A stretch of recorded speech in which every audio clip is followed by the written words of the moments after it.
What if I told you that beneath every step you take exists a world more populated than all the cities on Earth combined? A world where ancient networks stretch further than our galaxy is wide, where microscopic architects build structures that dwarf our greatest engineering feats, and where the fate of every living thing above ground is quietly determined in the darkness below. Welcome to Bedtime Biology, where science meets serenity. Each night, we explore the quiet wonders of the natural world, calming your mind and sparking your curiosity. If you like these videos, please consider subscribing to the channel and commenting below if you have any feedback or suggestions for topics of future episodes. Tonight, we're descending into soil. Not just dirt, not just the ground beneath us, but perhaps the most complex, most crucial, and most overlooked ecosystem on our planet. This is a realm where a single teaspoon contains more organisms than there are humans on Earth, where fungi spin webs that connect forests in ways we're only beginning to understand, where earthworms have been silently engineering our landscapes for over 100 million years. This hidden world beneath our feet sustains nearly all terrestrial life, holds more carbon than the atmosphere and all plants combined, and harbours mysteries that scientists are only now uncovering. For most of human history, soil was simply there, taken for granted, rarely questioned. We built upon it, grew crops in it, walked across it without a second thought. But in recent decades, as technology has allowed us to peer deeper into this subterranean universe, we've realized something profound. Soil isn't just supporting life, it is life. And understanding this hidden ecosystem has become one of the most important scientific endeavors of our time. So settle in as we journey downward, into the dark, into the quiet spaces between mineral particles, where billions of organisms work tirelessly to keep our world alive.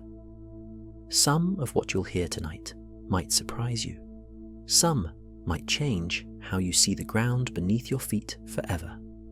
And through it all, you'll discover why soil, this most humble of substances, might just be the most extraordinary ecosystem you never knew existed. Let's begin our descent into the invisible metropolis that lies just below the surface. Imagine picking up a single teaspoon of healthy garden soil and holding it in your palm. It might weigh about 5 grams, feel slightly grainy, smell earthy and rich. To your eyes, it looks fairly uniform, perhaps with some small particles visible, maybe a few tiny roots. But if you could shrink yourself down past what your eyes can see, past even what most microscopes can reveal, you would discover that you're holding an entire world. Not a world in the metaphorical sense, a literal, teeming, bustling world. That teaspoon of soil contains somewhere between 1 billion and 50 billion microorganisms. Not a million, not a few million, billions. To put this in perspective, there are roughly 8 billion people on Earth.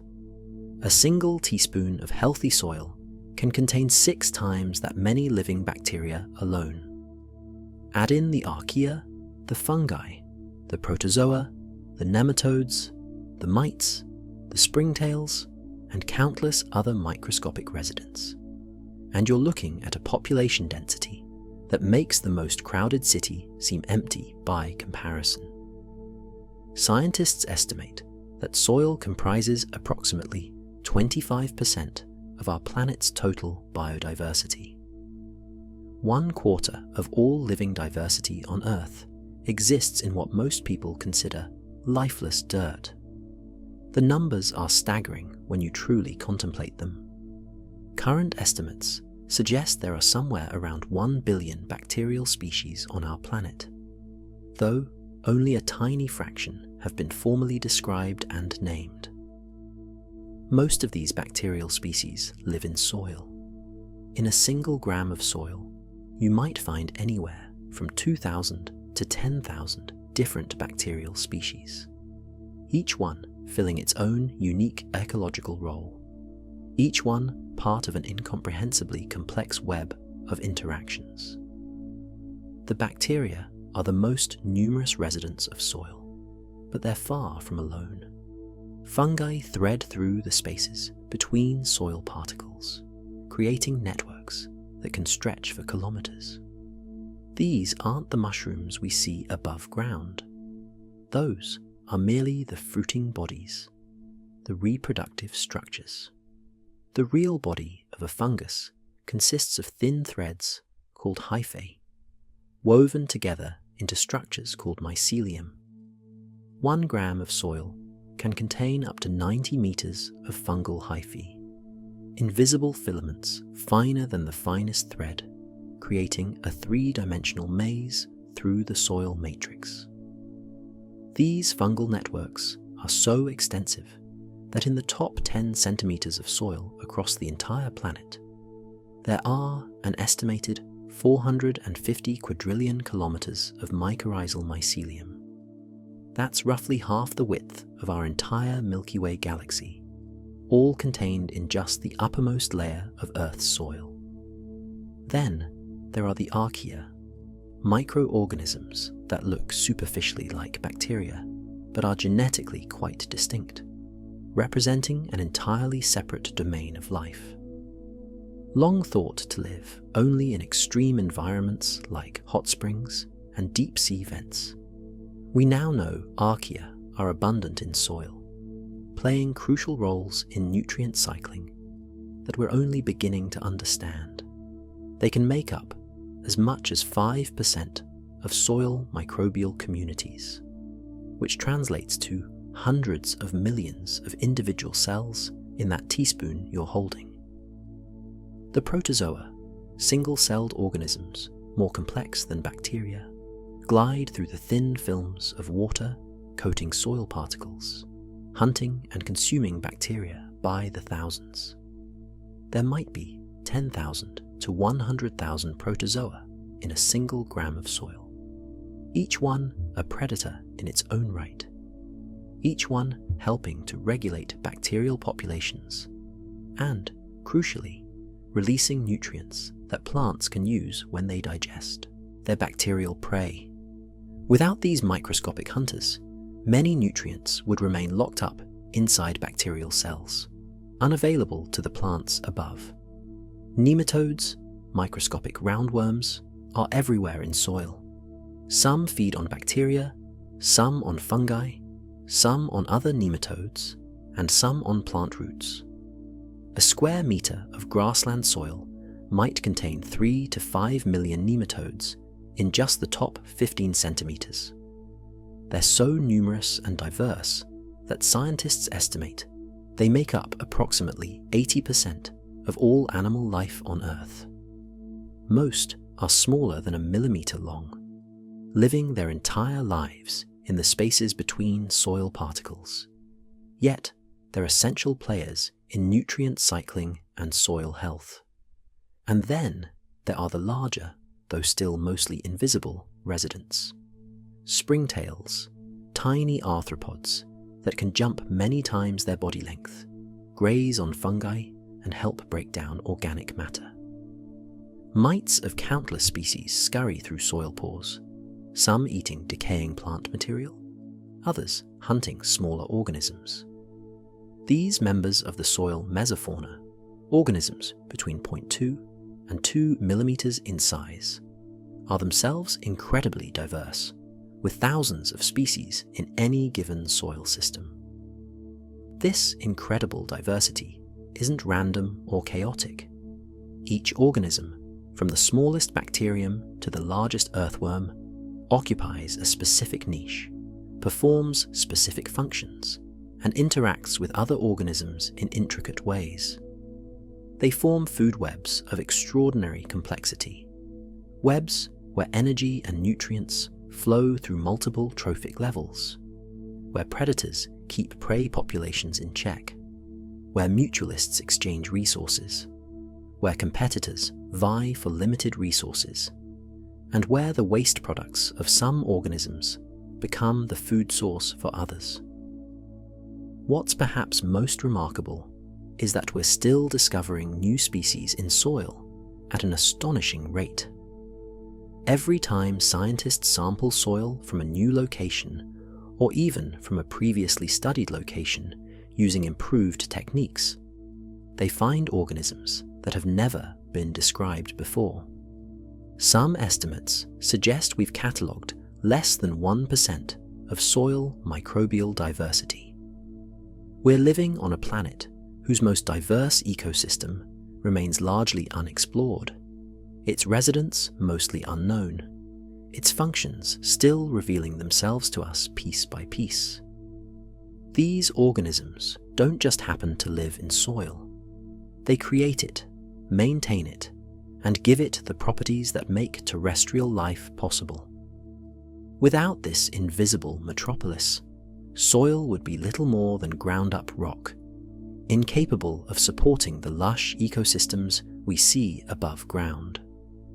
The particles of sand, silt, and clay that form soil's mineral skeleton are just the scaffolding. The life within soil is what makes it truly alive, truly functional, truly extraordinary.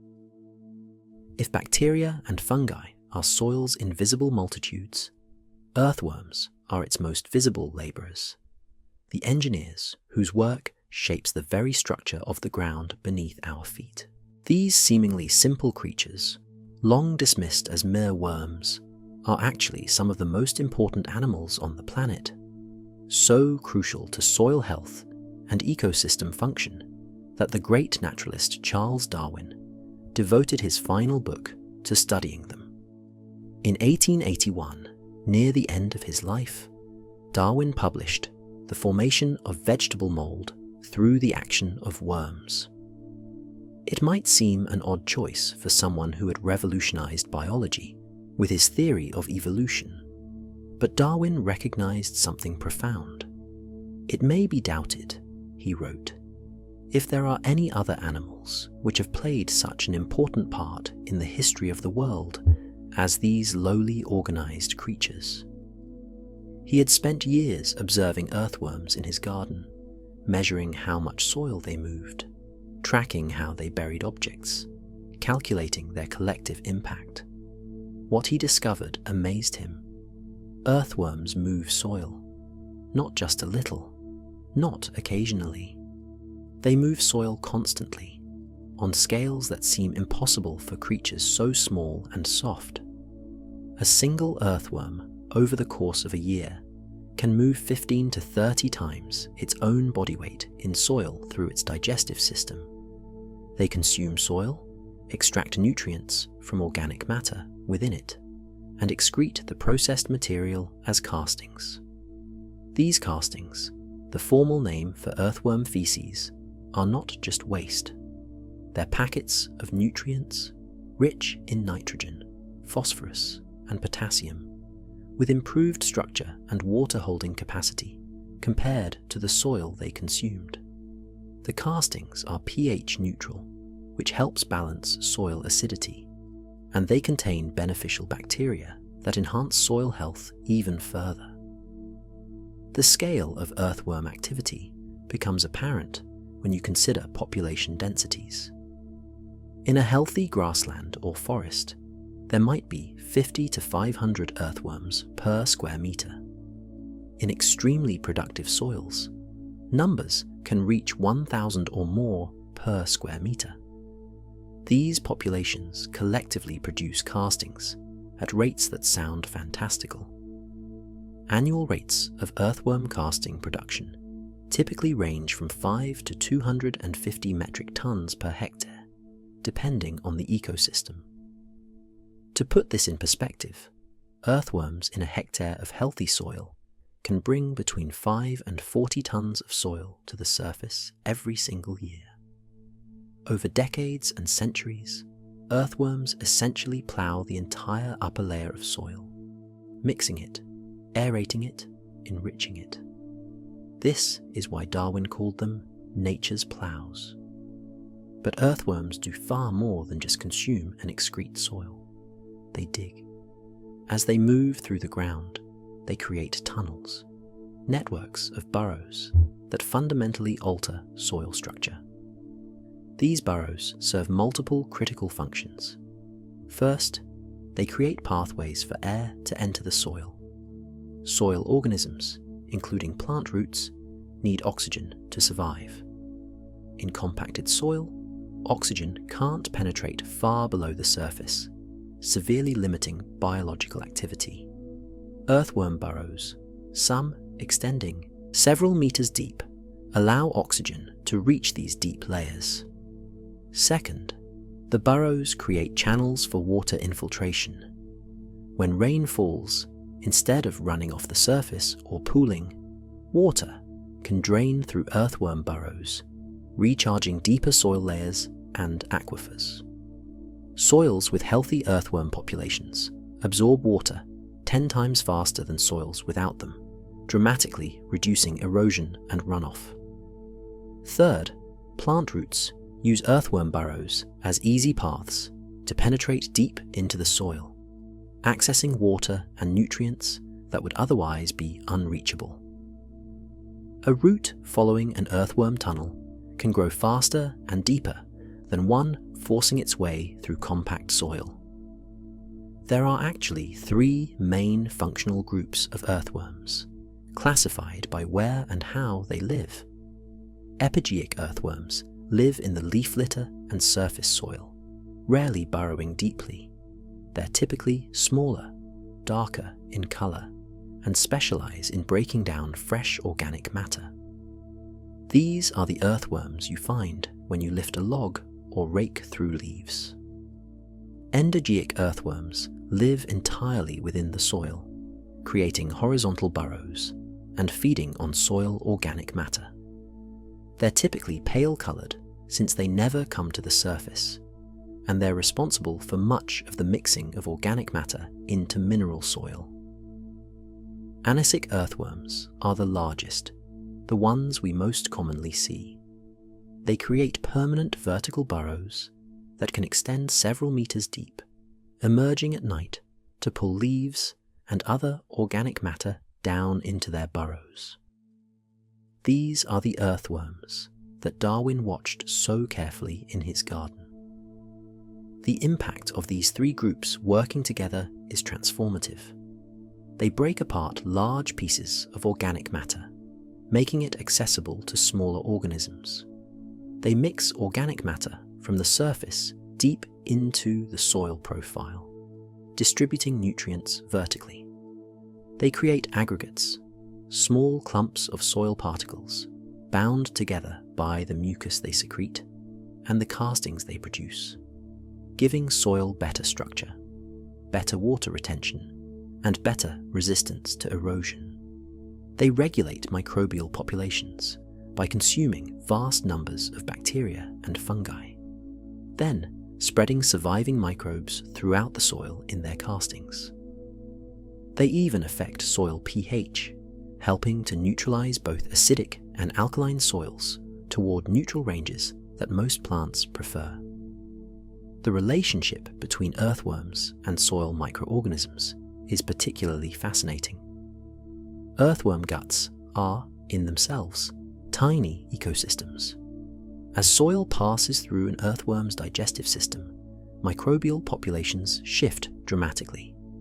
Some bacteria thrive in the earthworm gut, multiplying rapidly. Others are digested and killed. The earthworm castings that emerge contain dramatically different microbial communities than the soil that was consumed, often with higher concentrations of beneficial microbes. Some studies have found microbial populations in fresh castings that are 10 to 20 times higher than in surrounding soil, creating hotspots of biological activity that can persist for months. This is why, when earthworms are introduced to soils that lack them, or when earthworm populations recover in degraded soils. The transformation can be dramatic. Agricultural studies have shown that establishing healthy earthworm populations can increase crop yields by 25 to 30% without any other changes to farming practices. The earthworms improve soil structure, enhance water infiltration, increase nutrient availability, and create conditions that favor beneficial microbes over pathogens. They're not just living in the soil, they're actively engineering it, constantly working to create and maintain the physical and chemical conditions that allow soil ecosystems to thrive. Yet, for all their importance, earthworms remain vulnerable. Intensive tillage, which physically shreds their populations and destroys their burrows, can reduce earthworm numbers by 90% or more. Heavy pesticide use kills them directly or eliminates their food sources. Soil compaction from heavy machinery makes it impossible for them to move through soil. In many agricultural landscapes, earthworm populations are a fraction of what they once were, and the soils suffer for it. But where farmers adopt practices that protect these underground engineers, practices like reduced tillage, cover cropping, and minimizing chemical inputs, earthworm populations recover, and with them, soil health rebounds. These humble creatures, so easy to overlook, so simple in appearance, are actually master engineers, architects of the underground world, laborers whose tireless work for over 100 million years has shaped the very ground we walk on.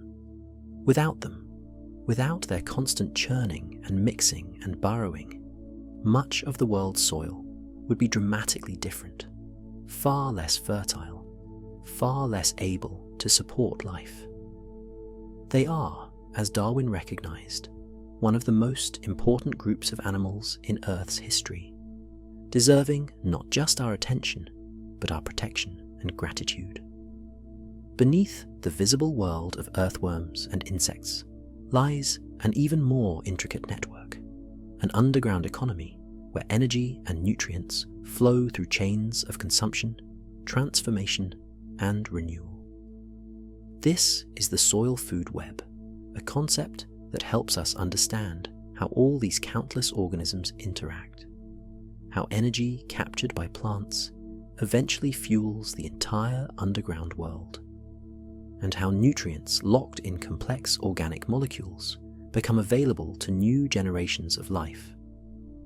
At the base of every food web are primary producers, the organisms that capture energy from sunlight. In soil ecosystems, this primarily means plants above ground, though soil also hosts some photosynthetic bacteria and algae near the surface. Through photosynthesis, plants convert sunlight, water, and carbon dioxide into sugars and other organic compounds. Some of this carbon stays in the plant, building stems, leaves, and roots. But a remarkable amount, somewhere between 30 and 40% of all the carbon a plant captures through photosynthesis, is deliberately pumped down into the soil through roots. This isn't waste or loss, it's investment. Plants release these carbon-rich compounds, called root exudates, into the soil intentionally, feeding the microorganisms that live around their roots. Why would plants give away such a large portion of their hard-won resources? Because they're paying for services. The bacteria and fungi that consume these exudates provide the plant with nutrients that it cannot obtain on its own. They break down complex organic matter in the soil. They dissolve mineral nutrients from soil particles. They fix atmospheric nitrogen into forms plants can use. They protect plant roots from pathogens. This exchange, carbon from the plant for nutrients from the microbes, is one of the most important transactions happening on our planet. When plant leaves fall, when roots die, when any organism in or on the soil perishes, their tissues become food for decomposers. These organisms, primarily bacteria and fungi, are essential to life's continuity. Without decomposers, dead organic matter would simply accumulate. Nutrients would remain locked in complex molecules, and the cycling of elements that makes life possible would grind to a halt. Decomposers are the ultimate recyclers, breaking down everything from simple sugars to the most complex molecules life produces. The decomposition process occurs in stages, each involving different organisms with different capabilities. Fresh plant material contains a mixture of compounds, from simple sugars and amino acids to complex cellulose, lignin, and other structural molecules.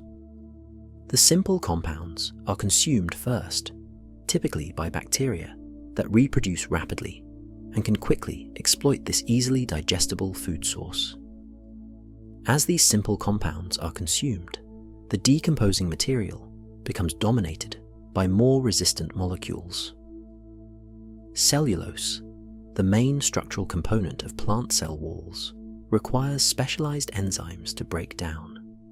Many fungi produce these enzymes, and they become the dominant decomposers at this stage. Fungi excel at breaking down tough plant materials, their hyphae penetrating dead leaves and wood, secreting enzymes that break complex molecules into simpler ones that the fungi can absorb. As fungi consume these materials, they themselves become food for other organisms. This is where the food web becomes truly complex.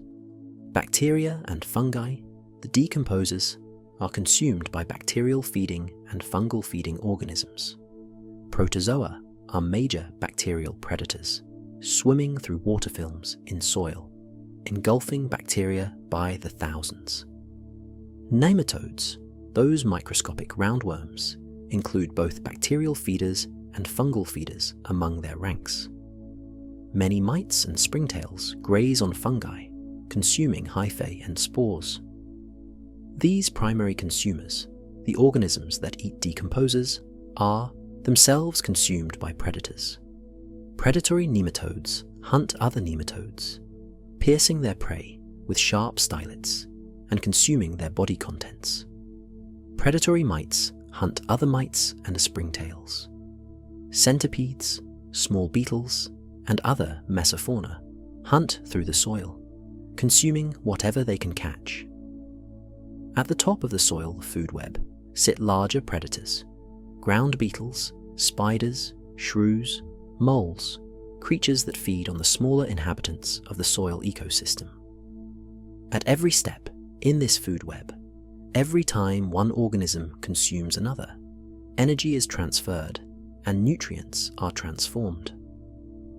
When a protozoan consumes 100 bacteria, it uses some of the carbon from those bacteria for its own energy and growth, but it can't use all of it. The excess, along with nutrients like nitrogen and phosphorus that the protozoan doesn't need in the same proportions as the bacteria contained, is excreted as waste. This waste is exactly what plants need. The nitrogen that was locked inside bacterial cells is now released as ammonium, a form plants can readily absorb.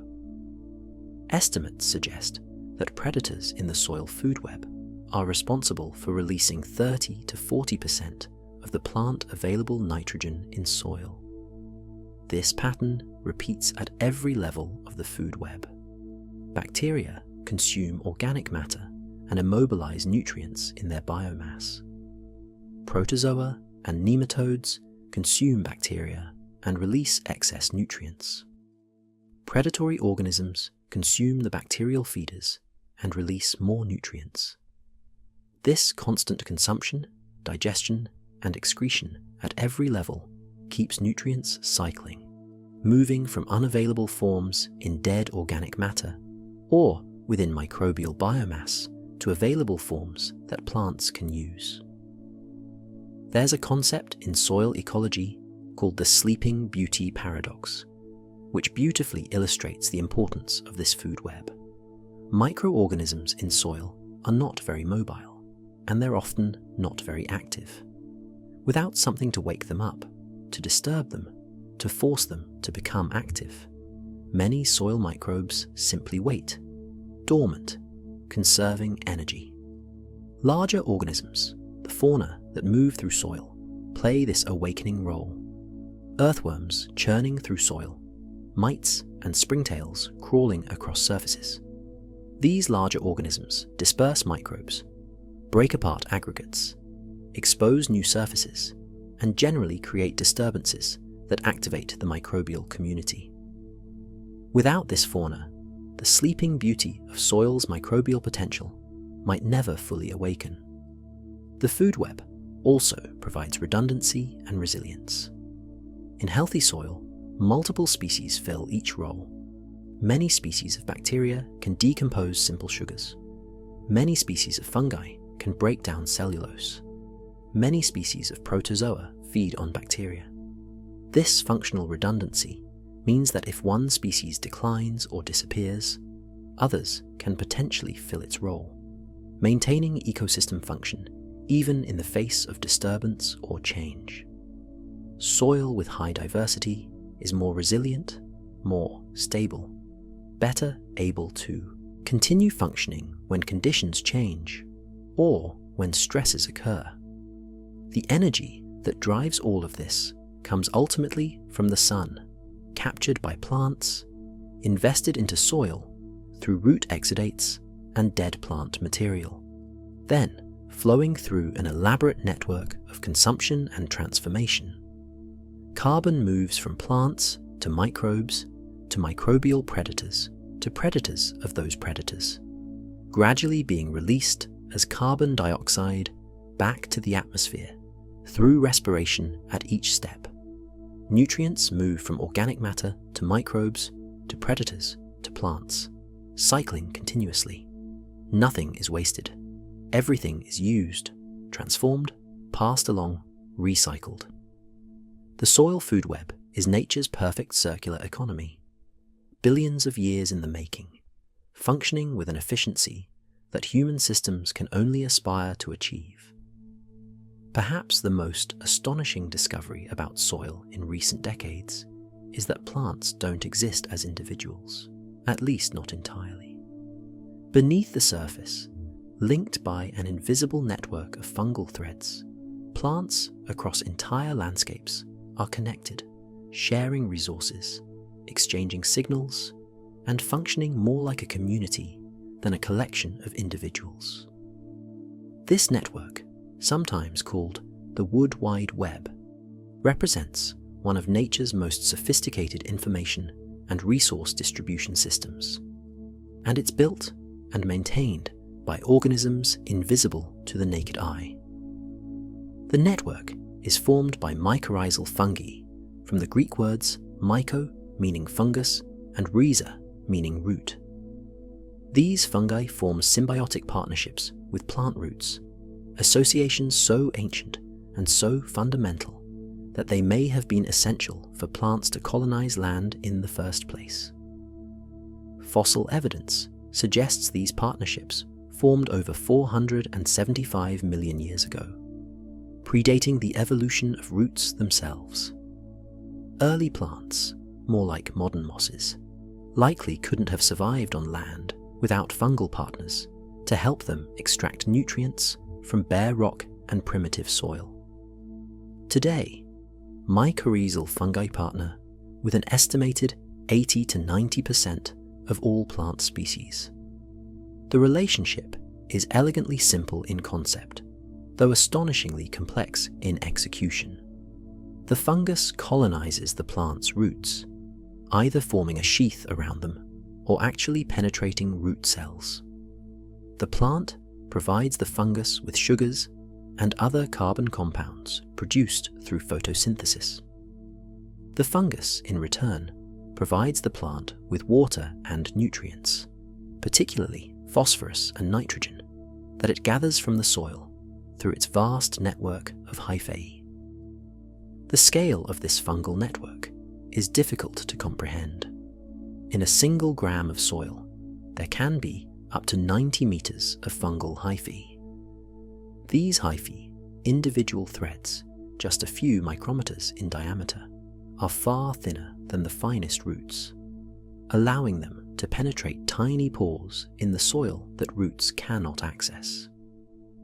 They spread through the soil in three-dimensional networks, branching and rebranching, creating a web of astonishing density.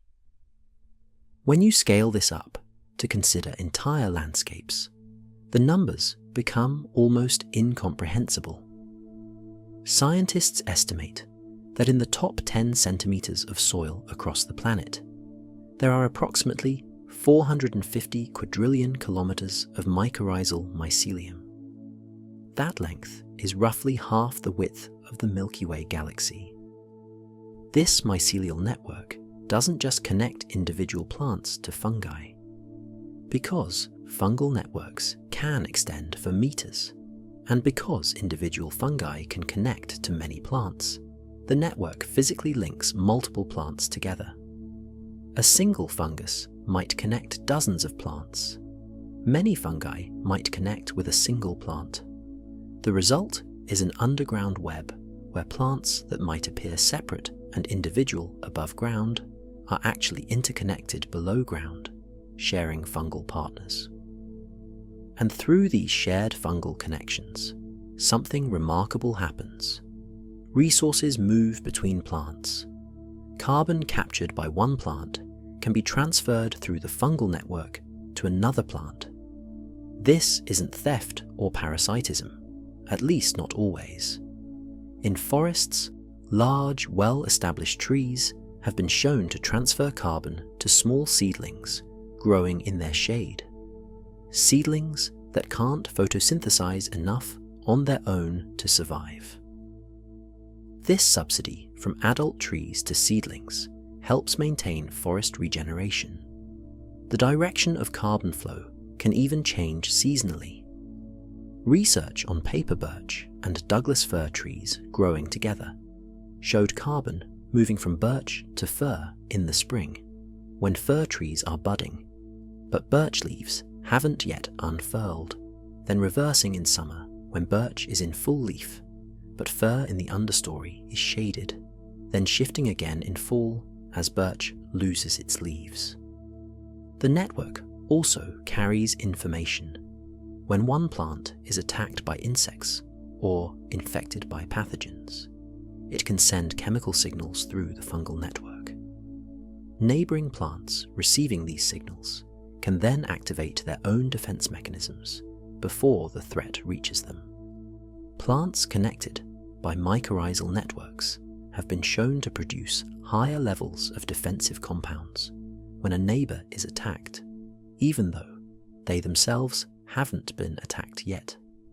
It's a form of underground communication, a warning system that allows plants to prepare for incoming threats. The fungi themselves are active managers of this network. They're not just passive tubes through which resources flow. They make decisions about where to allocate nutrients. When researchers created conditions where phosphorus was abundant in one area but scarce in another, mycorrhizal fungi moved phosphorus from areas of abundance to areas of scarcity. They did this because plants in phosphorus-poor areas offered more carbon in exchange for phosphorus. They paid a better price. The fungi were trading strategically, moving nutrients to where they could get the best return on their investment. Other experiments have shown fungi can even hoard nutrients, waiting to release them until plants are willing to pay more carbon for them.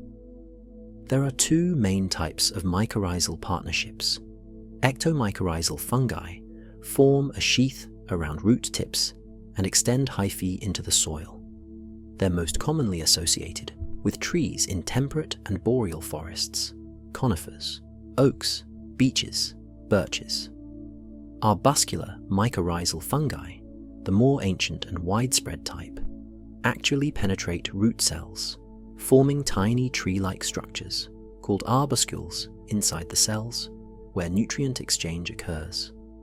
These fungi partner with most herbaceous plants, most crops, many tropical trees. Both types create networks. Both types facilitate resource sharing. Both types are essential to plant health and ecosystem function. The importance of these networks is becoming increasingly clear as we study disturbed and degraded ecosystems. When forests are clear-cut, when prairies are ploughed, when natural ecosystems are converted to intensive agriculture, mycorrhizal networks are disrupted or destroyed.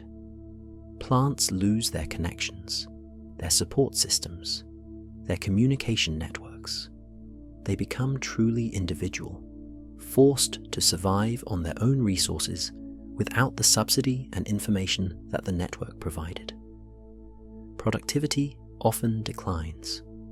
Resilience to drought and other stresses decreases. Disease becomes more common. Re-establishing these networks is now recognized as a crucial part of ecosystem restoration. We're also discovering that not all fungi in these networks are beneficial. Some are parasitic, draining resources from plants without providing adequate returns. Some plants are cheaters, taking more from the network than they contribute.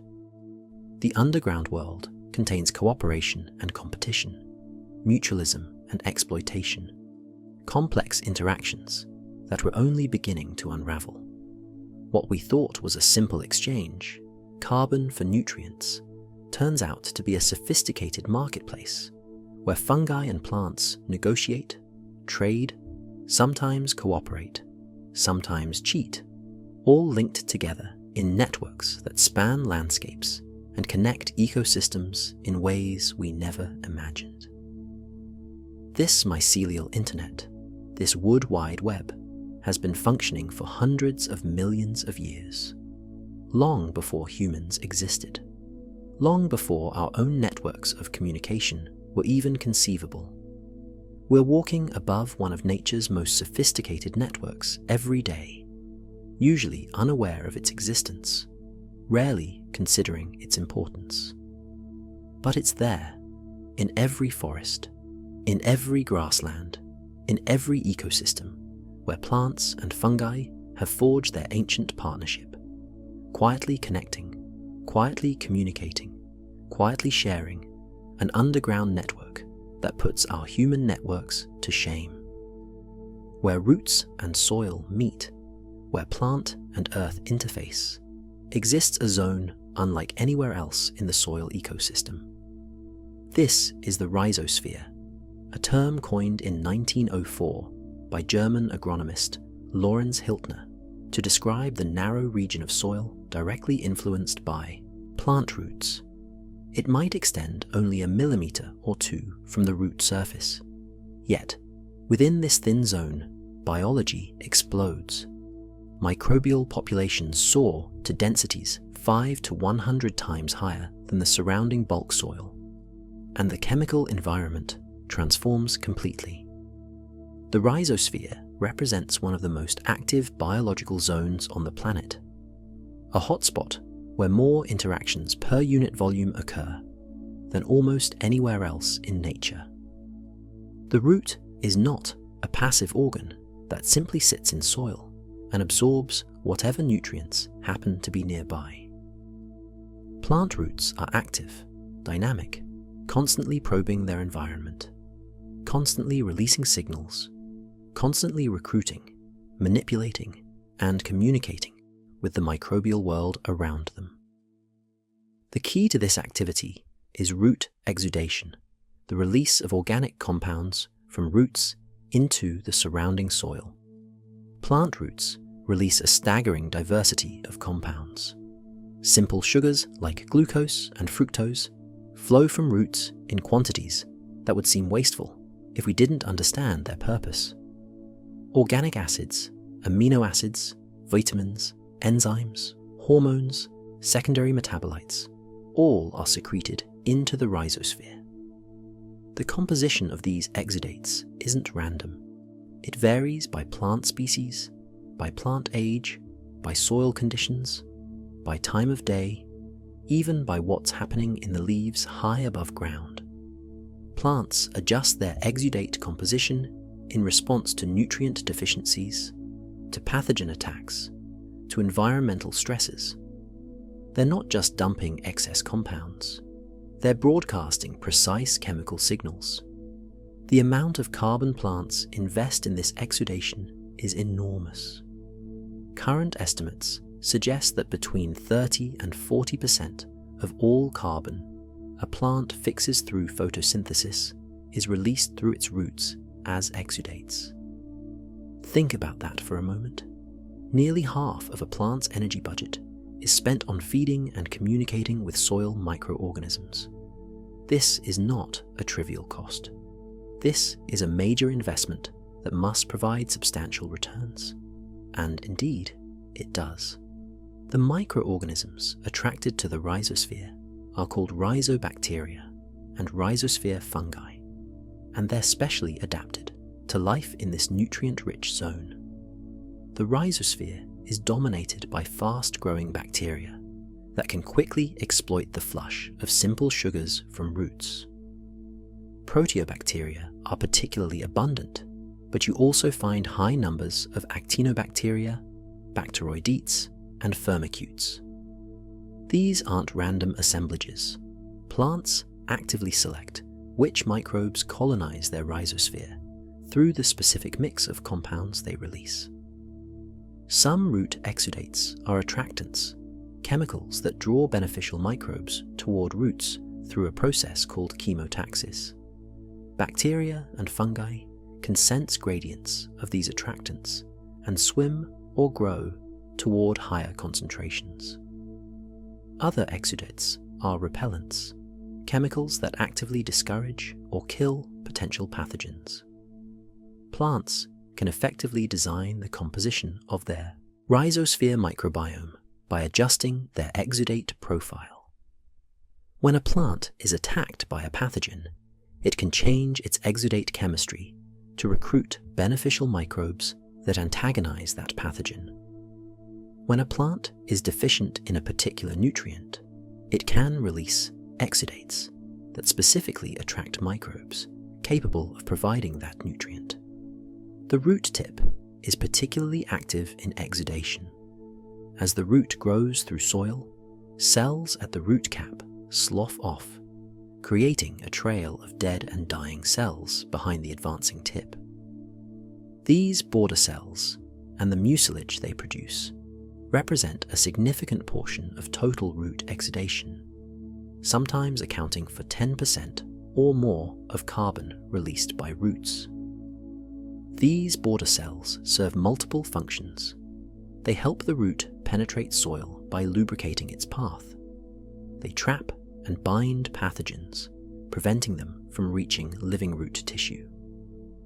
They modulate the microbial community at the most vulnerable point of the root, the growing tip where cells are dividing and haven't yet developed full defenses. Root hairs, single cell extensions from the root surface, dramatically increase the root surface area, sometimes accounting for 70 to 80% of total root surface in some crops. These hairs extend into soil pores, greatly expanding the volume of soil a plant can access. They're also major sites of exudation and microbial interaction. The dense mat of microbes surrounding root hairs can be seen under a microscope, a sheath of bacteria and fungal hyphae coating every surface. The exchange between plant and microbes in the rhizosphere is not one way. While the plant provides carbon, the microbes provide multiple services. Some bacteria fix atmospheric nitrogen, converting inert N2 gas into ammonia that plants can use. Others solubilize phosphorus, releasing it from mineral forms or organic compounds that plants cannot access directly. Fungi extend far beyond roots, accessing water and nutrients from a much larger volume of soil than roots could reach alone. Some microbes produce plant hormones like auxins and cytokinins, directly stimulating plant growth. Others produce antibiotics and other compounds that suppress pathogens, defending the root from infection. There's also an immune dimension to the rhizosphere. Plants have sophisticated immune systems that can recognize pathogens and mount defenses. But distinguishing beneficial microbes from pathogens is a challenge when both are trying to colonize roots. The plant's immune system must be active enough to prevent pathogen infection, but tolerant enough to allow beneficial microbes to establish. This balance is managed through a complex molecular dialogue. Beneficial microbes produce signals that suppress plant immune responses directed at them, while leaving general immunity intact. They're essentially presenting credentials that identify them as friends, not foes. The rhizosphere also exhibits remarkable spatial heterogeneity. Different regions along a single root can have dramatically different microbial communities, different exudate profiles, different chemical environments. Young roots, actively growing, have different associated microbes than older roots that have stopped growing. Roots in nutrient-rich patches of soil recruit different microbes than roots in nutrient-poor patches. Even the upper and lower sides of a horizontal root can have different microbial populations, influenced by gravity, by water flow patterns, by minor differences in oxygen availability. The rhizosphere is not a uniform zone, but a patchwork of microenvironments, each with its own character. What happens in the rhizosphere has consequences far beyond the immediate vicinity of the root. The microbes that thrive in the rhizosphere influence the broader soil microbial community. The nutrients released when rhizosphere predators consume rhizosphere bacteria become available to plants and microbes throughout the soil. The changes roots make to soil structure, the channels they create, the aggregates their exudates help form, all persist after the root dies, affecting water movement and air exchange long after. The rhizosphere, despite its thinness, despite being just a tiny fraction of total soil volume, exerts an outsized influence on soil health and function. Understanding the rhizosphere has become crucial for developing sustainable agriculture. If we can learn how plants naturally recruit beneficial microbes, we might be able to inoculate crops with beneficial strains, reducing the need for fertilizers and pesticides. If we can breed crops that are better at exuding specific compounds, we might create plants that naturally manage their own microbiomes more effectively. If we can manage soil in ways that support rhizosphere communities, we might enhance natural processes that promote plant health and productivity. The rhizosphere, this thin zone we can barely see, might hold keys to feeding the world while reducing agriculture's environmental impact. For too long, we treated soil as an inert, growing medium, something to add chemicals to, something to manipulate mechanically. We're now realizing that soil is alive, that the rhizosphere is where plant health is determined, where nutrients become available, where plant defenses are activated, where the fate of crops is decided. This recognition is transforming how we think about agriculture, about ecosystem management, about our relationship with the ground beneath our feet. And it all happens in a zone so thin you could barely see it if it were marked with a pencil line on a root's surface, yet so biologically dense and active that it rivals any ecosystem on Earth. Soil doesn't simply exist, it becomes. The substance we call soil is not rock that happens to be broken into small pieces. It's not organic matter that has simply accumulated on the ground. Soil is the product of a process, a transformation that occurs over timescales, ranging from decades to millions of years, a process so fundamental to terrestrial life that we give it a specific name: pedogenesis, the birth of soil. The journey from rock to soil is one of the great transformations of our planet's surface. Begin with bedrock, solid stone lying beneath the landscape. This bedrock, over time, begins to weather. Weathering is the breakdown of rock into smaller fragments and the chemical alteration of minerals. It occurs through multiple mechanisms, some physical, some chemical, some biological, all working together to transform solid stone into the mineral component of soil. Physical weathering, sometimes called mechanical weathering, fragments rock without changing its chemical composition. The most powerful agent of physical weathering in many environments is freeze-thaw cycles. Water seeps into cracks in rock. When the water freezes, it expands, widening the crack. When it thaws, more water can enter. Over repeated cycles, cracks grow, and eventually, pieces of rock break free. In deserts, the extreme temperature differences between day and night cause rocks to expand and contract repeatedly, creating stresses that eventually fracture the rock. Plants growing in rock crevices can exert tremendous force as their roots expand, physically prying rocks apart. Even the friction of rocks being transported by rivers or glaciers grinds them into smaller and smaller pieces. Chemical weathering alters the actual minerals that compose rock, transforming them into different compounds. Water is essential for most chemical weathering.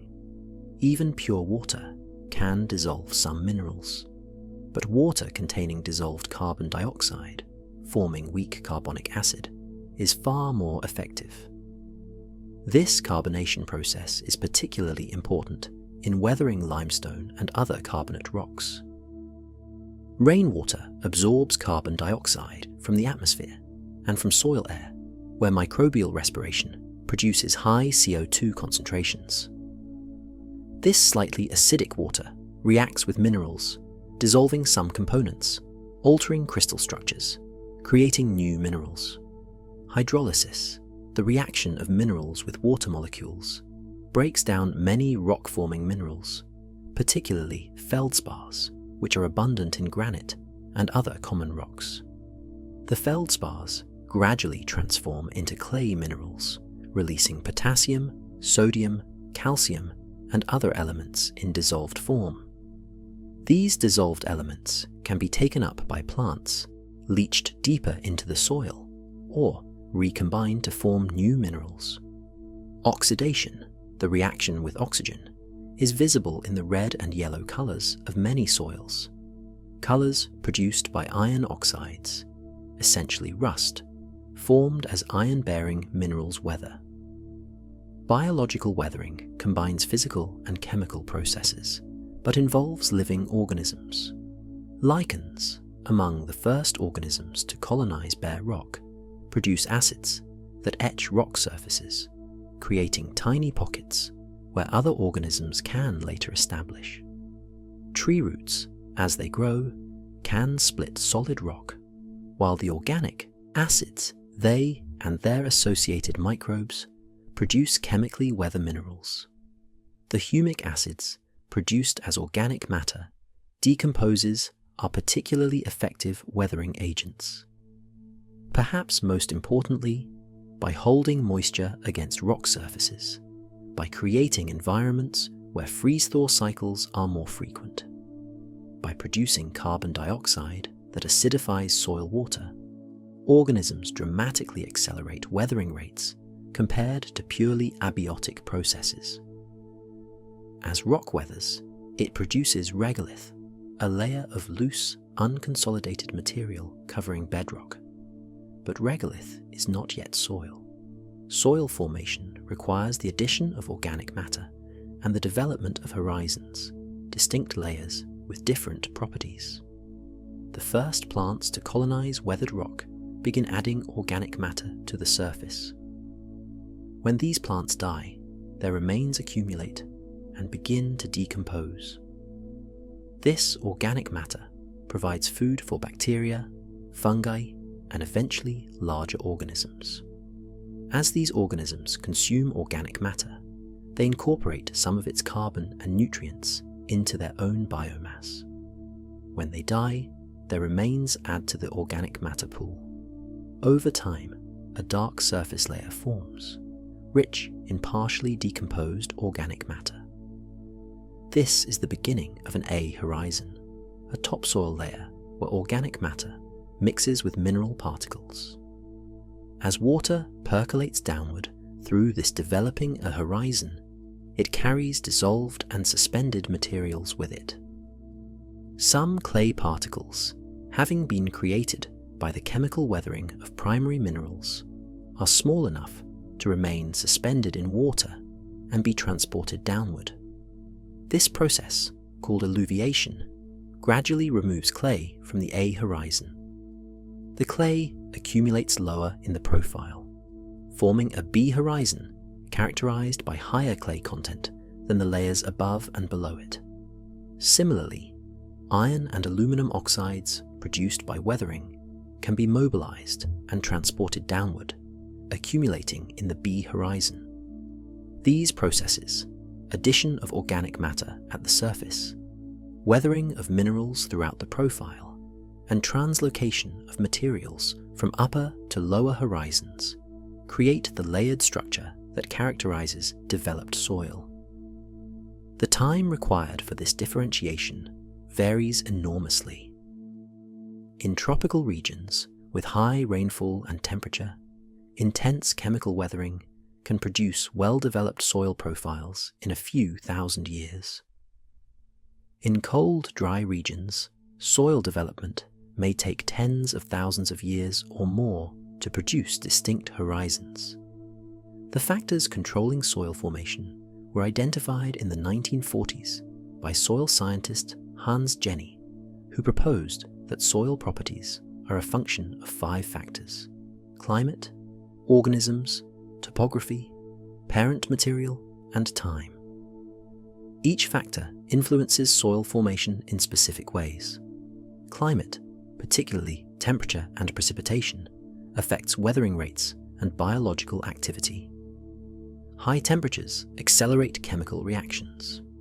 High precipitation provides water for weathering reactions and transports materials through the profile. The seasonal distribution of rainfall, whether it comes in brief intense storms or prolonged gentle rains, affects how water moves through soil and thus influences horizon development. In humid regions, intense leaching can remove even relatively insoluble materials, creating highly weathered soils. In arid regions, limited water means slower weathering and accumulation of salts and carbonates that would be leached away in wetter climates. Organisms, from bacteria to earthworms to trees, are crucial in developing and maintaining soil. They add organic matter, they physically mix soil layers, they create channels for water and air, they accelerate weathering through chemical and physical processes. They modify the chemical environment through respiration and the production of various compounds. Different vegetation types produce different soils, even on the same parent material and climate. Grasslands typically develop thick, organic-rich surface horizons because grass roots, which die and regenerate constantly, add huge amounts of organic matter throughout the rooting zone. Forests, with less root turnover and less root density in the surface soil, typically develop thinner A horizons. Topography influences soil formation primarily through its effects on water movement. On steep slopes, water runs off quickly, rather than infiltrating deeply, limiting the time water spends in contact with soil minerals, and thus reducing weathering. Erosion on steep slopes removes newly formed soil, sometimes faster than it forms, resulting in thin, poorly developed soils. In depressions where water accumulates, soils may be waterlogged, limiting oxygen and slowing decomposition, leading to accumulation of organic matter. Flat landscapes with good drainage often develop the most fully expressed soil horizons. Parent material, the rock or sediment from which soil forms, affects soil properties in obvious ways. Limestone produces different soils than granite. Sediments deposited by rivers produce different soils than volcanic ash. The mineral composition of the parent material determines what nutrients are potentially available as minerals weather. The texture of the parent material, whether it's coarse sand or fine clay, affects water holding capacity and how easily roots can penetrate. Time allows all these processes to proceed. Young soils may show only slight development, perhaps just a thin, organic-rich surface layer. With more time, horizons become more distinct. Weathering becomes more advanced. Clay content increases in B horizons. Organic matter accumulates in A horizons. Very old soils, especially in tropical regions, can become so intensely weathered that most weatherable minerals are gone, leaving primarily quartz sand and stable clay minerals, producing soils that are nutrient poor despite their age. The entire process of pedogenesis is dynamic, constantly responding to changing conditions. Climate shifts, vegetation changes, erosion removes material or new sediment is deposited. Human activities disturb or compact or contaminate soil. These perturbations restart or redirect soil formation. The soils we see today are products of their history, some very ancient, bearing imprints of climates and vegetation communities long gone. Others very young, still in early stages of development, all constantly changing, however slowly. Soil, then, is not eternal. It's not unchanging. It's the product of specific conditions operating over specific timeframes. Destroy those conditions, alter the factors of soil formation, and you change or destroy the soil. This is why soil degradation is so concerning, and why, once soil is severely degraded, recovery is so slow. You cannot simply create soil. It must form, and formation takes time that we, in our brief human lifespans, rarely have patience to wait for. Of all the elements cycling through Earth's ecosystems, few are as important or as intimately connected to soil as carbon. Carbon is the backbone of organic molecules, the fundamental building block of life. The carbon cycle, the movement of carbon between atmosphere, oceans, land, and living things, is what makes Earth habitable, and soil plays an absolutely central role in this cycle, storing more terrestrial carbon than the atmosphere and all living things combined. The numbers are staggering. Earth's soils contain approximately 2,500 billion metric tons of carbon. To put this in perspective, there are roughly 850 billion tons of carbon in the atmosphere, about 650 billion tons in all living vegetation, and about 1,200 billion tons in dead plant material above ground and plant litter. Soil alone holds more carbon than all of these other pools combined. This makes soil the largest terrestrial carbon reservoir on the planet. How did all this carbon get into soil? The story begins, as most carbon stories do, with photosynthesis. Plants capture carbon dioxide from the atmosphere and convert it into organic compounds. Some of this carbon is respired back to the atmosphere as plants metabolize. Some builds plant tissues, trunks, leaves, roots. When plants die, or when they shed leaves, when roots die and are replaced, this carbon enters soil as organic matter. Soil organic carbon exists in many forms. There's fresh plant litter, recently deposited leaves, and dead roots, barely decomposed. There's partially decomposed organic matter, material that has been worked on by microbes, but retains some structure. There's humus, highly decomposed organic matter, that has lost all resemblance to its original form. Now, a complex mixture of molecules that resists further decomposition. And there's carbon bound to mineral particles, carbon molecules attached to clay surfaces, or incorporated into soil aggregates, where they're physically protected from decomposition. The fate of carbon entering soil depends on many factors. In warm, wet conditions, microbes are highly active, rapidly decomposing organic matter and releasing carbon dioxide back to the atmosphere. In cold or dry conditions, decomposition slows and organic matter accumulates. In waterlogged conditions where oxygen is scarce, decomposition nearly stops, leading to accumulation of partially decomposed organic matter as peat. The chemistry of the organic matter itself matters too. Some compounds, like simple sugars and proteins, are rapidly decomposed. Others, like lignin and waxes, resist decomposition and can persist for years or decades. The complex molecules that form humus can persist for centuries or even millennia under some conditions. Soil structure also affects carbon storage. When organic matter is incorporated into soil aggregates, physically surrounded by mineral particles, it becomes less accessible to microbes. Some carbon bound inside aggregates can be thousands of years old, protected from decomposition by its physical isolation. Practices that maintain or enhance soil aggregation, like reduced tillage and cover cropping, help protect soil organic carbon from decomposition. The historical trajectory of soil carbon has been largely downward, at least in agricultural landscapes.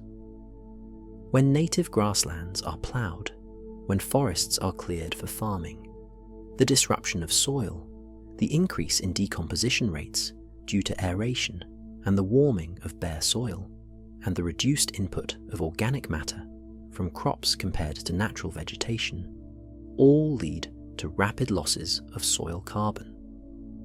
It's estimated that over the past 12,000 years of agriculture, and especially over the past 200 years of intensive agriculture, about 133 billion metric tons of carbon have been lost from soils globally, released to the atmosphere as carbon dioxide. This is more than 3 times the amount of carbon released from all human activities in 2019. Some cultivated soils have lost 50 to 70% of their original organic carbon. These losses are not just important for climate, though they certainly contribute to atmospheric CO2 levels. Loss of soil organic carbon also means loss of soil fertility, loss of water holding capacity, loss of soil structure, increased erosion, decreased biological activity. Soil organic carbon is not just stored carbon, it's functional carbon, carbon that improves soil's ability to support plant growth and ecosystem processes. Restoring soil carbon is about more than climate mitigation. It's about restoring soil health and function. This brings us to soil carbon sequestration, the process of increasing soil organic carbon stocks by capturing CO2 from the atmosphere and storing it in soil. Various agricultural and land management practices can increase soil carbon sequestration. No-till or reduced tillage farming limits soil disturbance, reducing decomposition rates and allowing carbon to accumulate. Cover crops, grown between main crop seasons, add organic matter that conventional fallow periods don't. Crop rotation, especially rotations including perennial forages, build soil organic matter. Addition of compost, manure, or other organic amendments directly adds carbon to soil. Restoration of degraded lands, reforesting cleared areas, restoring wetlands, converting marginal cropland to perennial grassland, all can rebuild soil carbon stocks. The potential for soil carbon sequestration to help mitigate climate change has attracted significant attention. Estimates suggest that global soils could potentially sequester between 5 and 6 billion metric tons of CO2 per year if management practices that build soil carbon were widely adopted. This represents roughly 10 to 15% of current annual human CO2 emissions, a meaningful contribution to climate mitigation, though clearly not a complete solution. The potential is greatest in degraded agricultural soils that have lost much of their original carbon, and in marginal lands that could be restored to natural vegetation. However, realizing this potential faces challenges. Soil carbon sequestration is not permanent. Soil can lose carbon as quickly as it gains it if management changes or if climate conditions shift. There are limits to how much carbon any given soil can store. Soils can become saturated with carbon. Measuring and verifying soil carbon changes is difficult and expensive, making it hard to create reliable carbon credit systems. And practices that build soil carbon may have trade-offs with other goals, such as crop production or water use. The climate itself is affecting soil carbon. As the planet warms, decomposition rates generally increase, potentially turning soils from carbon sinks into carbon sources. This is already happening in some environments. Arctic permafrost, permanently frozen soil, containing vast stores of organic carbon accumulated over thousands of years, is thawing as temperatures rise. As it thaws, microbes begin decomposing this previously frozen organic matter, releasing carbon dioxide and methane. Estimates suggest permafrost thaw could release 50 to 250 billion tons of carbon this century, a massive feedback that would accelerate warming. Yet, there are also reasons for hope. Soils that have lost carbon can regain it if managed properly. Farmers and land managers around the world are demonstrating that practices which build soil carbon can also improve productivity, reduce costs, and enhance resilience to drought and other stresses. There's growing recognition that healthy soils are essential, not just for carbon storage, but for food security, water quality, biodiversity, and human health. Efforts to restore and protect soil are expanding. Carbon's journey through the soil ecosystem, from atmospheric CO2 to plant tissue to soil organic matter to microbial biomass and back to CO2, is one of the fundamental cycles of our planet. Understanding this cycle, managing it wisely, and restoring the carbon that has been lost from soil may be one of the most important tasks humanity faces.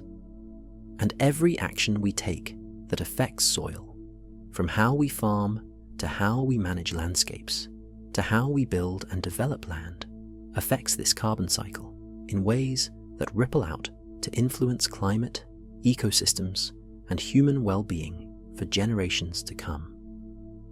Nutrients are to soil ecosystems what electricity is to modern civilization, essential, constantly flowing, transforming and enabling all activity. Plants need approximately 16 essential elements to grow and function. 3 of these, carbon, hydrogen, and oxygen, they obtain primarily from air and water. The other 13 must come from soil. How these nutrients move through soil, how they transform from forms plants cannot use into forms they can, how they cycle from living organisms to dead organic matter, and back to living organisms again. These are among the most crucial processes occurring in soil. Processes that ultimately determine whether ecosystems are productive or barren, whether crops flourish or fail. Consider nitrogen, the most commonly limiting nutrient in terrestrial ecosystems. Nitrogen is paradoxically both abundant and scarce. Earth's atmosphere is 78% nitrogen gas. Above every square meter of land hovers about 8,000 kilograms of nitrogen. Yet most plants cannot use this atmospheric nitrogen. The triple bond holding 2 nitrogen atoms together in N2 is one of the strongest chemical bonds in nature. Breaking this bond requires enormous energy. Only certain bacteria and archaea possess the enzymatic machinery to fix atmospheric nitrogen, converting it into ammonia that can be used by living organisms. Some of these nitrogen-fixing bacteria live freely in soil. Others form symbiotic partnerships with plants, most famously the rhizosphere that colonize the roots of legumes like beans, peas, clover, and alfalfa. The plant provides the bacteria with sugars and a specialized environment in root nodules. The bacteria provide the plant with fixed nitrogen, often enough to meet all the plant's needs, and with excess that becomes available to other organisms in the ecosystem. But nitrogen fixation is just one step in the nitrogen cycle. When organisms die, when leaves fall, when roots slough off, the nitrogen in their tissues, mostly in the form of proteins and nucleic acids, enters the soil organic matter pool. This organic nitrogen is not directly available to most plants. It must be mineralized, converted from organic to inorganic forms, before plants can absorb it. Mineralization begins with decomposition. Bacteria and fungi, attacking dead organic matter, break apart proteins into amino acids. Further metabolism converts these amino acids into ammonium. This process, called ammonification, is carried out by a vast array of soil microbes.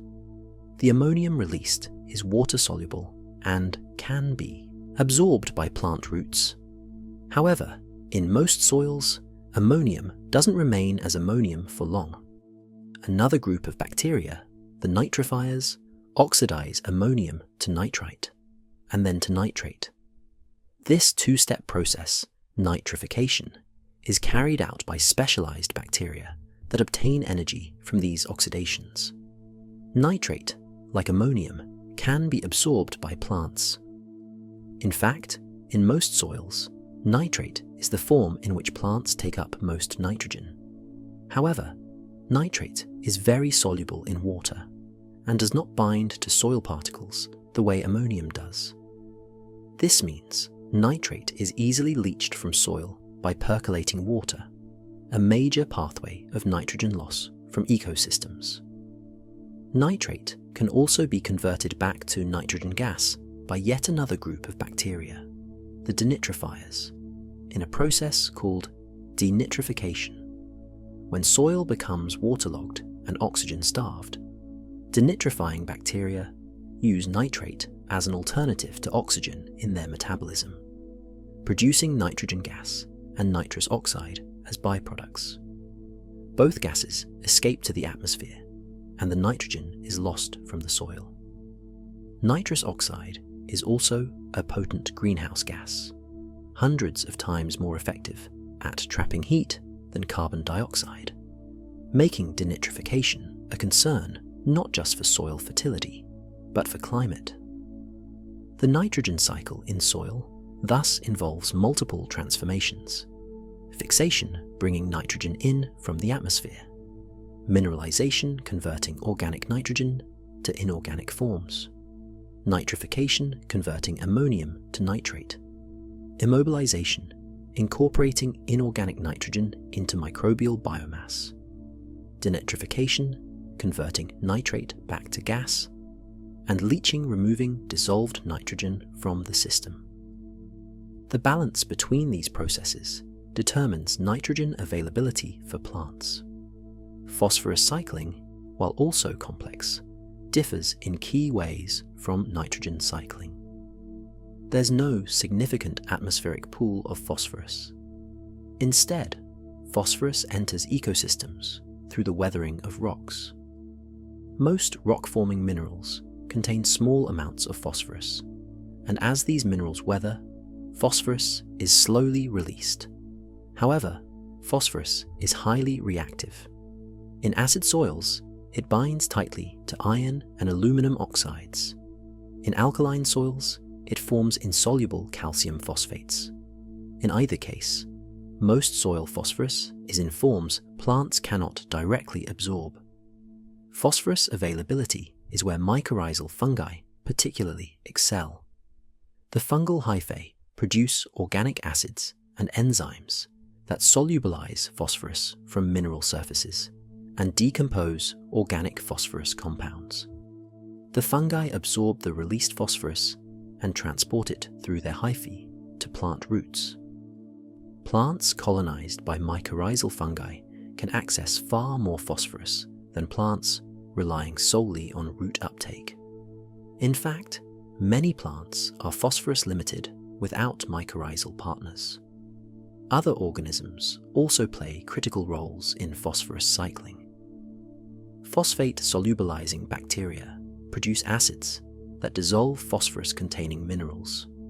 When microbes die, the phosphorus in their biomass is mineralized, releasing it for plant uptake. Organic matter acts as a reservoir, holding phosphorus in forms that are released gradually as decomposition proceeds. Unlike nitrogen, phosphorus doesn't have gaseous phases under normal conditions, so it doesn't escape to the atmosphere. However, phosphorus is readily lost from ecosystems through erosion, as soil particles to which phosphorus is bound are washed or blown away. The nutrient cycles for other elements, potassium, calcium, magnesium, sulfur, and the micronutrients, all follow similar patterns. Rocks weather, releasing elements. Organic matter, both living and dead, contains elements incorporated from previous cycles. Decomposition releases elements in plant-available forms. Plants absorb elements and build them into tissues. When organisms die, elements return to the organic matter pool. Throughout, microorganisms mediate transformations.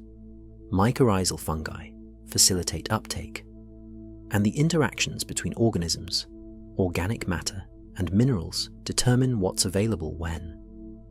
Human activities have profoundly altered these cycles, particularly for nitrogen and phosphorus. The industrial fixation of atmospheric nitrogen to make fertilizer, the Haber-Bosch process, now fixes more nitrogen annually than all natural processes combined. Much of this fertilizer nitrogen is not used efficiently by crops. Some leaches into groundwater and rivers, causing pollution. Some is lost to the atmosphere as nitrous oxide.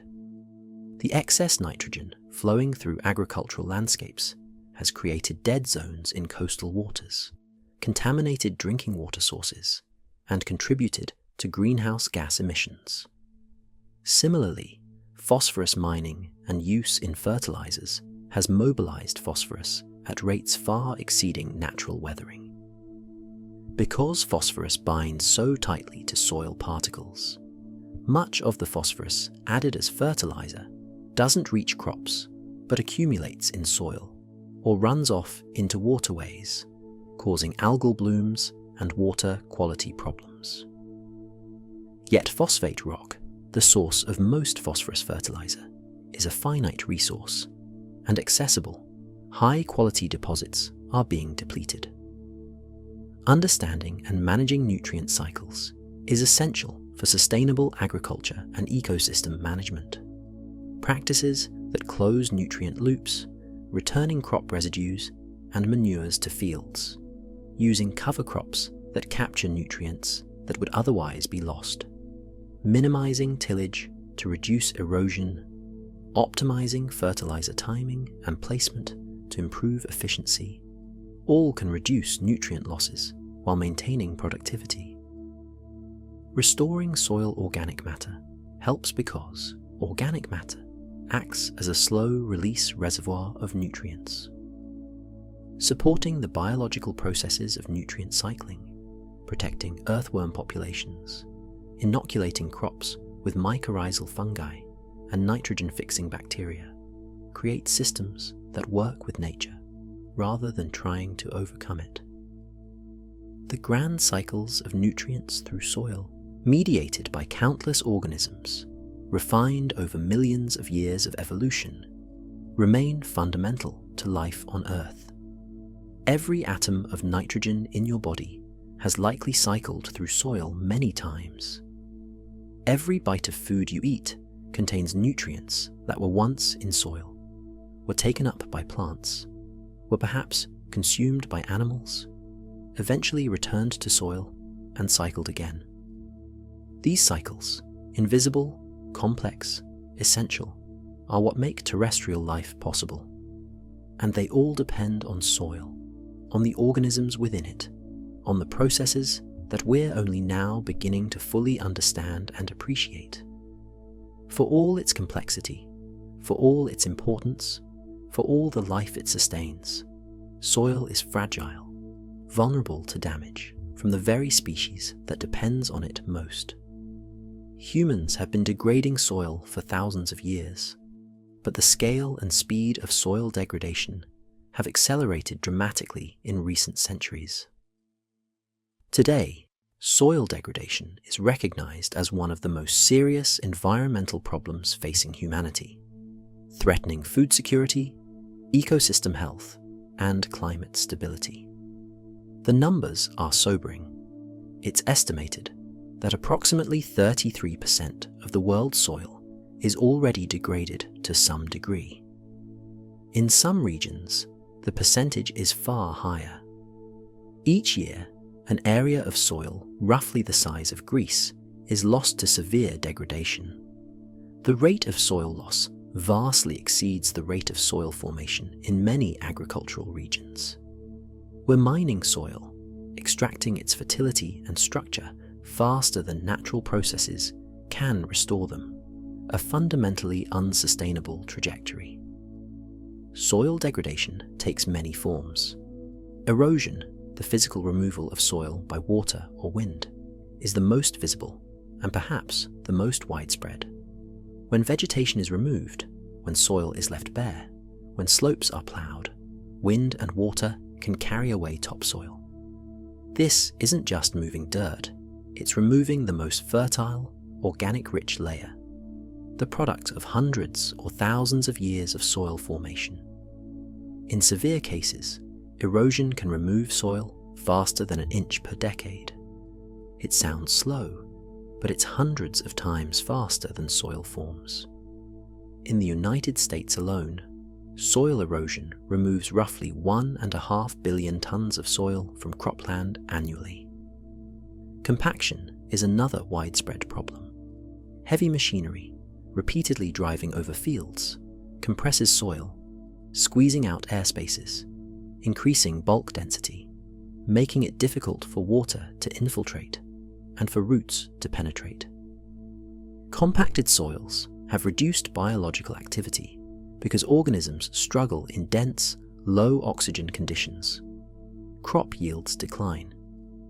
The effects of compaction can persist for decades unless expensive and energy-intensive deep tillage is used to break up compacted layers.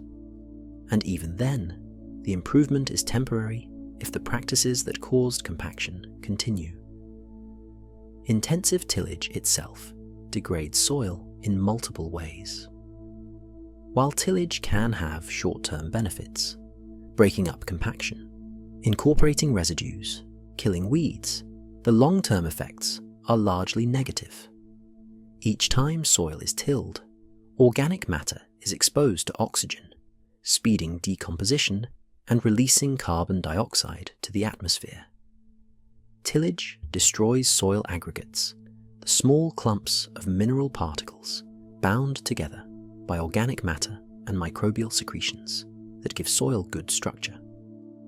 It disrupts fungal networks, shredding mycorrhizal hyphae and severing the connections between plants and fungi. It kills or exposes earthworms and other soil fauna. Over time, repeatedly tilled soils lose structure, organic matter, and biological activity. Contamination is an insidious form of degradation. Heavy metals from industrial activities, mining, and even some fertilizers accumulate in soil, poisoning organisms and making food crops unsafe. Persistent organic pollutants, industrial chemicals that resist breakdown, accumulate in soil and can persist for decades.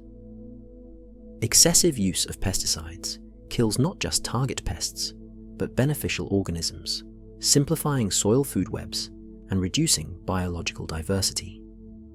Even excess nutrients from over-fertilization, particularly nitrogen and phosphorus, can degrade soil by acidifying it, by causing toxic accumulations of salts, by shifting microbial communities toward less diverse, less beneficial assemblages.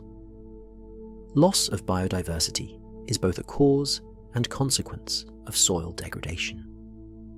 When agricultural practices simplify ecosystems, removing diverse natural vegetation and replacing it with monocultures, soil biodiversity declines. Specialized decomposers disappear. Predator-prey relationships are disrupted. Mycorrhizal diversity decreases. This loss of biological diversity makes soil ecosystems less resilient, less able to maintain function when stressed, more dependent on external inputs like fertilizers and pesticides. Studies comparing organic and conventional farms consistently find higher soil biodiversity in organic systems, which correlates with better soil structure, higher organic matter, and often better crop resilience to drought and disease. Climate change is creating new threats to soil. Increased temperatures accelerate decomposition, potentially turning soils from carbon sinks to carbon sources. Changed precipitation patterns, more intense droughts, alternating with more intense rainfall events, stress soil ecosystems. Thawing permafrost in Arctic regions is releasing ancient carbon and destabilizing landscapes. More extreme weather, heavier rainstorms, stronger winds, increases erosion. The ecosystems that formed soils under historical climate conditions may not be able to maintain those soils as climate shifts. Urban development consumes and seals soil at alarming rates. When land is paved or covered with buildings, soil loses its function. It can no longer support vegetation, infiltrate water, sequester carbon, harbor biodiversity. The soil under cities, if not completely removed or paved over, is often severely compacted, contaminated, and isolated from natural processes. As urbanization continues, more and more soil is effectively removed from ecosystem function. The economic costs of soil degradation are enormous, though often hidden. Lost productivity in agriculture, costs of additional fertilizer and other inputs to compensate for degraded soils, expenses for water treatment to remove sediments and pollutants from eroded soil, infrastructure damage from erosion and sedimentation, loss of ecosystem services like carbon storage and water purification, all represent real costs. The Food and Agriculture Organization of the United Nations estimates these costs in the trillions of dollars globally. Yet, perhaps the most concerning aspect of soil degradation is its irreversibility on human timescales. Soil formation takes centuries to millennia. Once soil is severely degraded or lost, we cannot simply create more. We can import fertilizers to replace lost nutrients. We can irrigate to compensate for poor water retention. We can use tillage to temporarily improve structure. But we cannot replace the integrated biological community, the organic matter accumulated over centuries, the horizons developed through millennia of pedogenesis. Soil degradation is not just an environmental problem. It's a theft from future generations, consuming in decades what took thousands of years to create. The recognition of these threats is growing. International organizations, governments, and civil society are increasingly focused on soil conservation and restoration. But awareness alone is not enough. We need systemic changes in how we manage land, how we practice agriculture, how we think about soil. The question is not whether we can afford to protect soil. It's whether we can afford not to. Despite the severity of soil degradation, the situation is not hopeless. Soil, while slow to form, can heal when given the chance. Across the world, farmers, land managers, scientists, and communities are demonstrating that soil can be restored, that degraded land can become productive again, that practices exist which enhance rather than degrade this crucial resource. The challenge is scaling these practices, creating conditions that encourage their adoption, and changing systems that currently incentivize degradation. The foundation of soil restoration is increasing organic matter. Organic matter is what gives soil structure, holds water, stores nutrients, feeds soil organisms, and sequesters carbon. Any practice that adds organic matter to soil or reduces its loss helps restore soil health.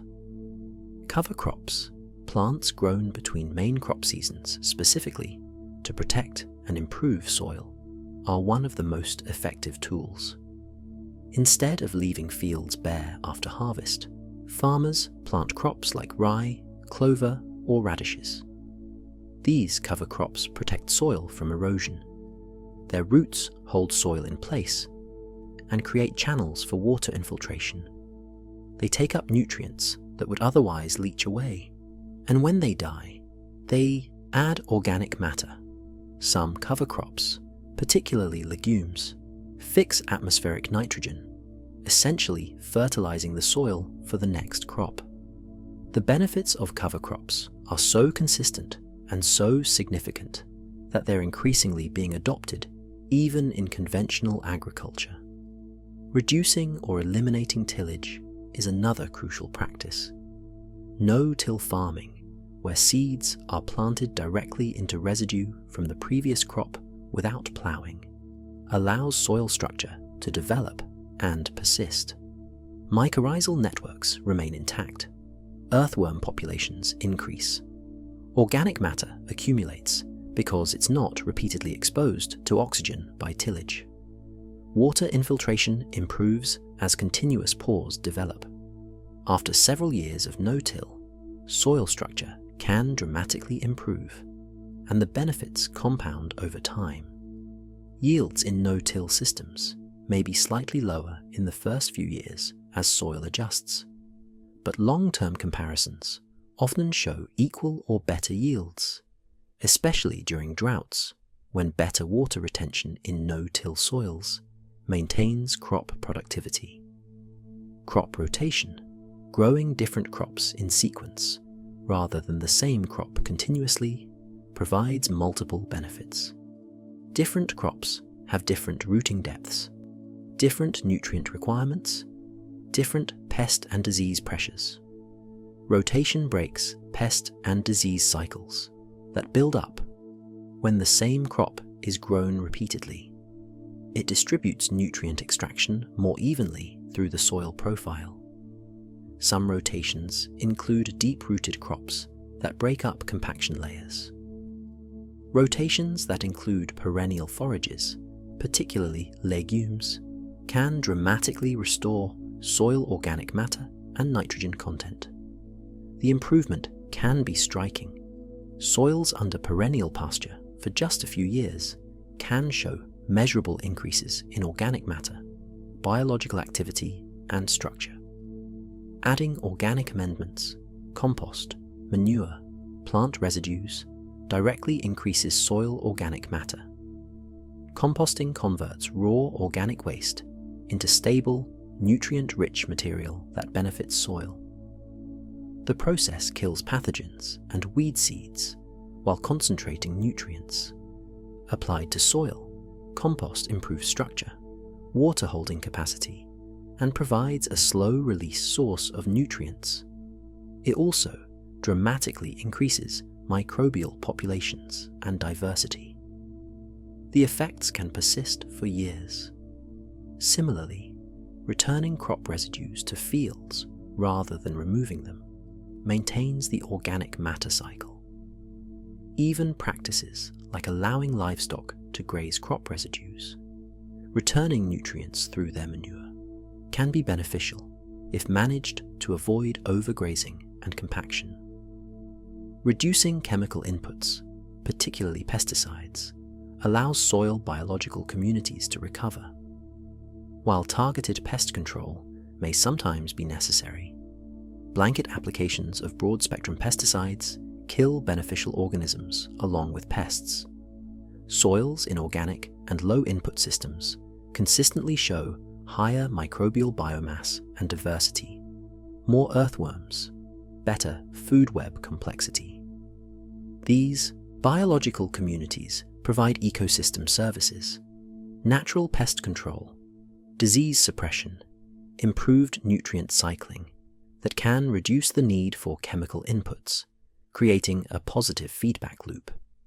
Inoculating crops with beneficial microbes is becoming increasingly common. Mycorrhizal fungi, nitrogen-fixing bacteria, and various plant growth-promoting bacteria are being used to enhance crop nutrition, improve stress tolerance, and reduce fertilizer needs. While results are variable depending on soil conditions and crop management, successful inoculation can significantly improve plant health and yield. As we better understand which microbes provide which benefits under which conditions, biological inoculants are becoming more effective and reliable. Restoring native vegetation on marginal and degraded land removes these areas from production, but allows soil to recover. Prairies, forests, and wetlands, once destroyed for agriculture, can be re-established. Within years, organic matter begins accumulating, native soil organisms return, erosion stops, and ecosystem function gradually restores.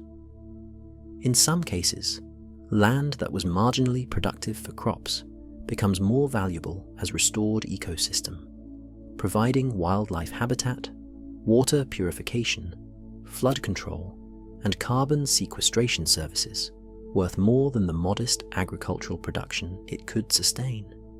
Agroforestry, integrating trees into agricultural landscapes, provides multiple benefits. Trees' deep roots stabilize soil, access deep nutrients and water, create favorable microclimates for crops, and add organic matter through leaf fall and root turnover. The diversity of root depths and types in agroforestry systems creates habitat for more diverse soil communities. The trees provide additional products, timber, fruit, nuts, while maintaining agricultural production in the understory or between tree rows. In many parts of the world, agroforestry systems are more productive and sustainable than either pure forestry or pure agriculture.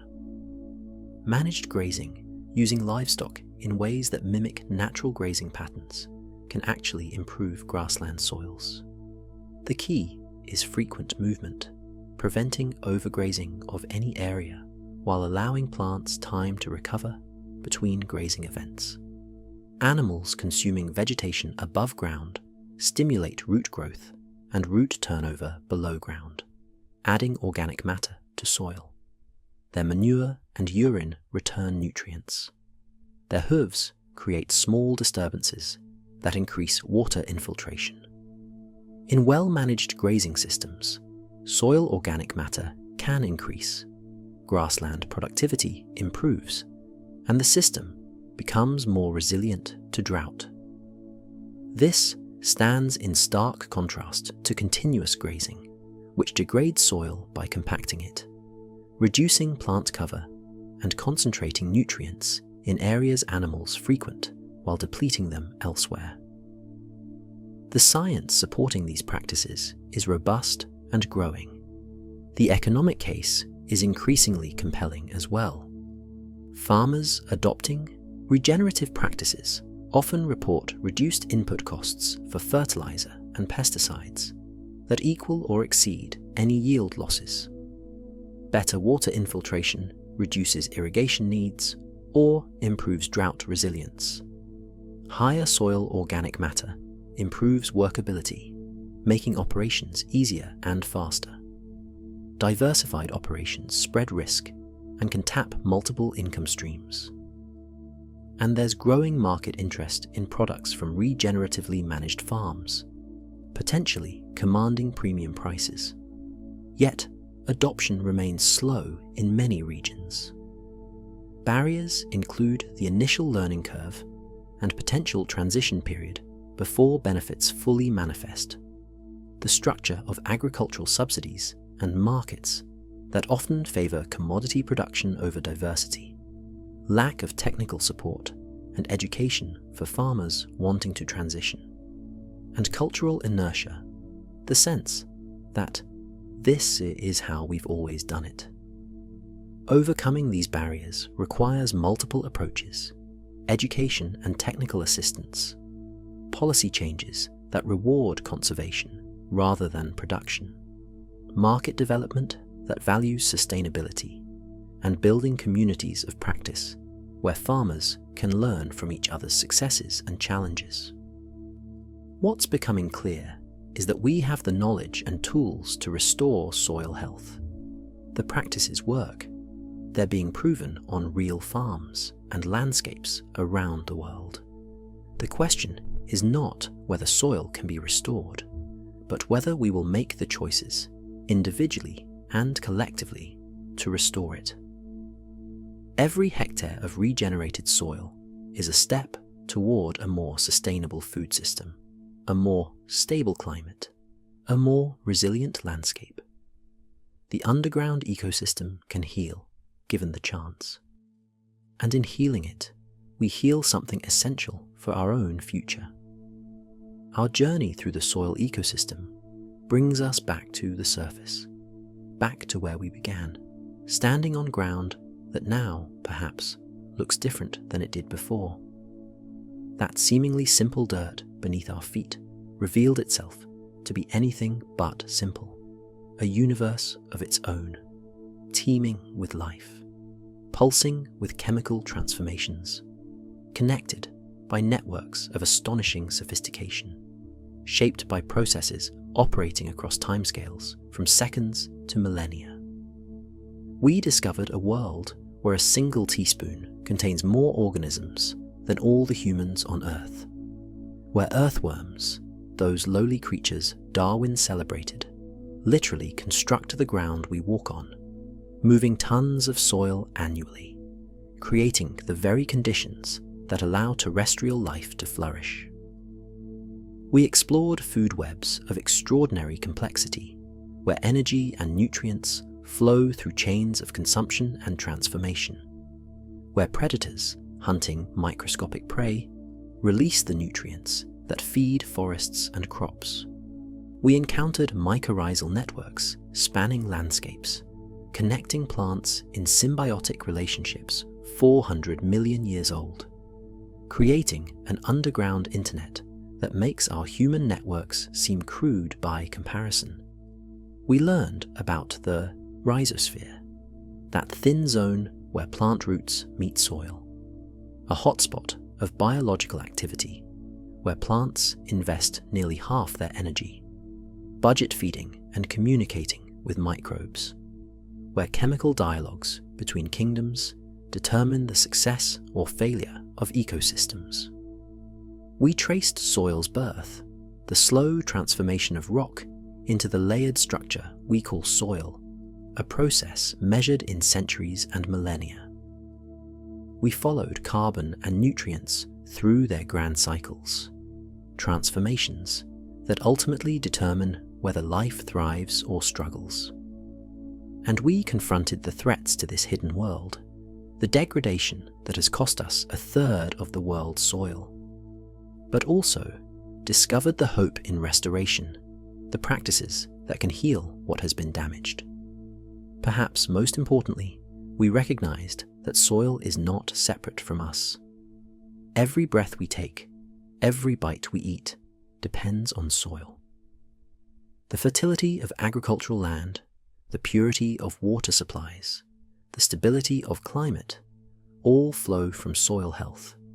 The biological diversity hidden underground rivals anything visible above ground, and may be more important to ecosystem function. The complexity we've uncovered, despite decades of research, remains partially mapped, partially understood, filled with mysteries we've barely begun to explore. The most remarkable aspect of soil, though, might be its resilience when given the chance. Soil wants to heal. Life wants to return. The processes that create and maintain healthy soil are self-reinforcing. Add organic matter, and microbes flourish. More microbes mean faster nutrient cycling. Faster cycling means more plant growth. More plants mean more organic matter. Protect earthworms, and they improve structure. Better structure means more water infiltration, more air exchange, better habitat for all soil life. Foster mycorrhizal networks, and plants grow better. Better plants feed more carbon to fungi. More carbon supports larger fungal networks. Every positive action triggers cascades of additional benefits. We stand at a moment when our relationship with soil must change. The practices that have degraded soil over the past century, the intensive tillage, the chemical dependence, the simplified monocultures, the view of soil as inert growing medium, these approaches are failing. They cannot be sustained. They cost too much, economically, ecologically, and ultimately in terms of the habitability of our planet. But we have alternatives, proven, practical alternatives that work with soil's biology rather than against it, that build rather than degrade, that can feed the world while restoring the foundation beneath our feet.